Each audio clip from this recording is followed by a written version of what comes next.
Well, what's up? How you doing, peeps? This is Carpo with a morning edition of my thoughts. I realized in the last 2 days or so, I uploaded some videos from my band yesterday, my old band, but I haven't really had any speaking videos I've uploaded. I've made about 3 or 4 of them, but the ones I started uploading I would cancel, or I don't know. I only upload less than half my videos. It's just like I do a lot of it just for personal understanding, and once I've processed that, I just move on. But when I find a subject that really resonates and hangs on, I like to talk about it for a while. And I do tend to repeat myself, but I guess that's a perfect example of what this video is going to be about, which is repeating patterns, habits, things that make us happy.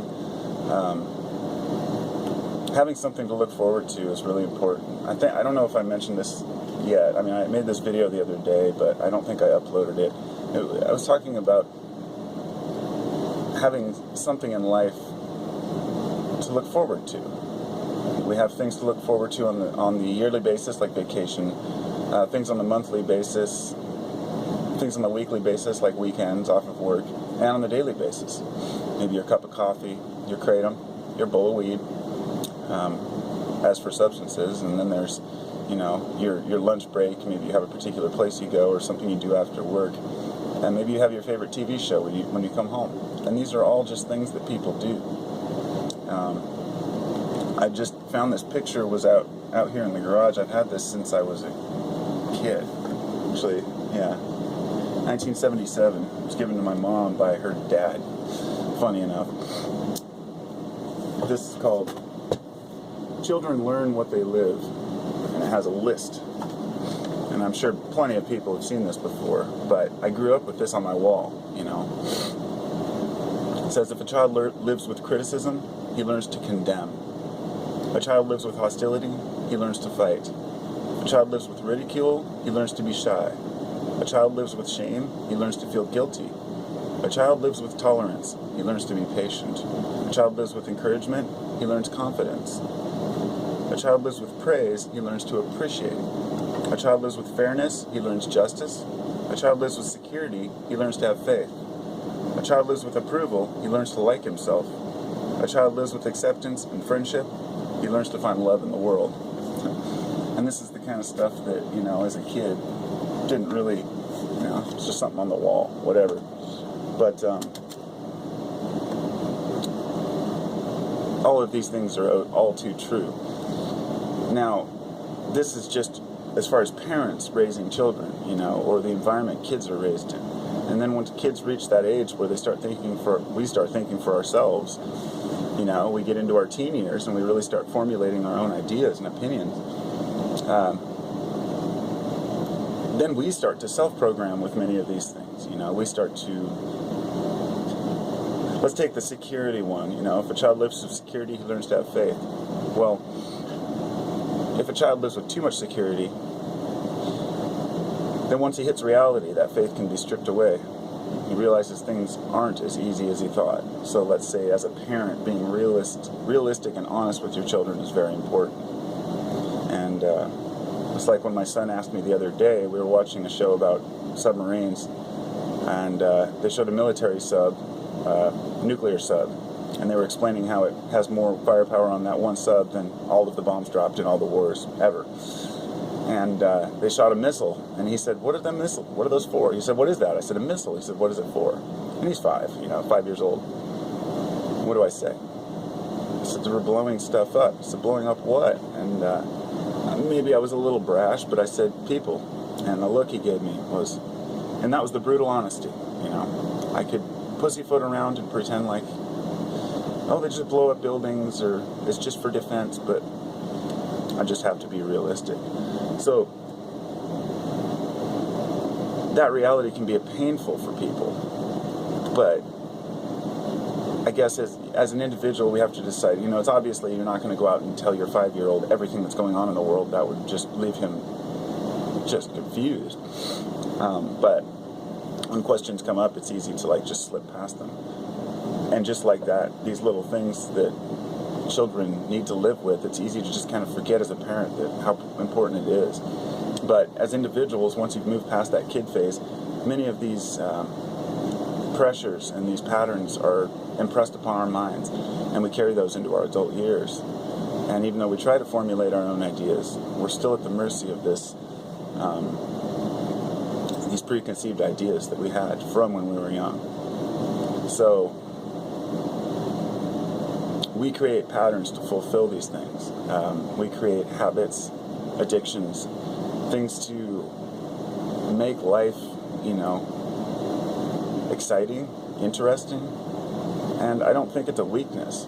In some Eastern philosophy, it would be considered attachment, addictions, or being attached to going somewhere or doing something.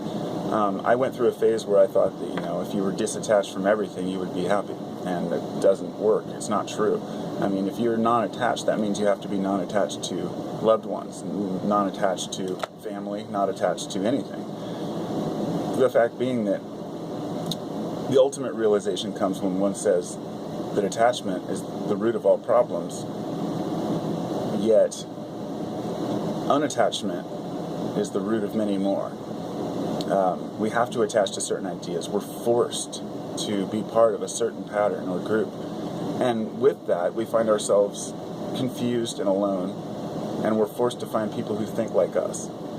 And this brings me to what I'm doing right now, making videos to associate and discuss things with people who are also people who think about this type of stuff on a daily basis.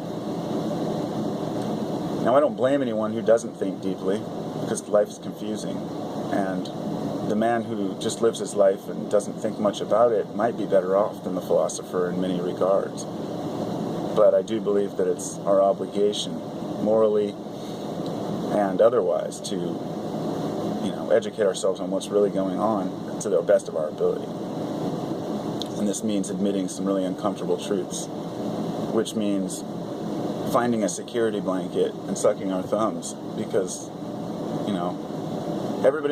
there are a lot of people out there who want to stand up and tough and say, hey, I don't care. Life is what it is. It's rough, but it doesn't faze me at all. I just live it. And I know that's not true. Because every individual has moments of doubt, moments of weakness, and moments of clarity that come in between. And those moments of clarity are those parts of the pattern that we yearn for. Those moments, those aha moments, those epiphanies we have. So we have to make life exciting for ourselves and for those around us. We can't make our excitement, exclude those in our family and friends, so we have to find a way to fit in. A lot of people don't want to fit in because they don't want to feel like they're following their sheeple or they're part of the group. But like somebody said the other day, I made a weird comment to somebody about how they saw a sheep roofing his house or something, and I said, don't the sheep build the foundation for the temple? In the sense that, when people talk about the mindless zombies walking around, many of these people aren't mindless at all. Most of these people aren't mindless. They're just people, and they're building their part of the temple. They're holding the structure together. Not society, but humanity. And I think it's important to remember that people are just people. Society is not a big, dumb, ignorant group of fools where there's a few aware, awake people. Everybody's awake in their own way. Everybody is conscious in their own way. And sometimes... No, I'm not going to recite that line. Anyway, it's an interesting life. What else can I say about it? But my patterns are my patterns, and I'm not going to... I try to work on them and adjust them to where they work for me. And these patterns, when I say that, I mean everything from addictions to what you do in the morning when you wake up to your evening routines. And having something to look forward to like a vacation is very important for a lot of people, as well as having your daily vacations, because it helps us to deal with the stresses of being a human in a confusing environment. The only environment we know, but a lot of people like to think about another realm, a spiritual realm, or a 5-dimensional reality. I got another email from this 5D group that's trying to like get people to pay them $400 to do this webinar so they can go learn how to ascend to this next level of consciousness. This is all a bunch of bullshit. You know, it's just a way for people to try to separate themselves from the reality of being human. That you're here, you're solid, you're on the ground, you know. It's an escape mechanism. Just like those attachments are, just like those addictions are, just like some of our routines and patterns are. So don't beat ourselves up over it. Just take it for what it is. And if something we're doing is really harming us in one way or another, or it's bad for our psyche, we know that, and we deal with it. But I guess my only point would be, don't let others tell you what you're doing that's wrong, because it's usually a reflection of their own shortcomings and discomfort, unless it's something you obviously know is wrong, you know. And I've seen this over and over. You know, there are plenty of people who want to tell me how I could be happier or how I could be better off. It's just the way of the world, you know. But I'm happy the way I am, and I'll work on things to the degree I feel they need to be worked on. So that's what I got. Peace and love, everybody, and I hope you all have a great Sunday.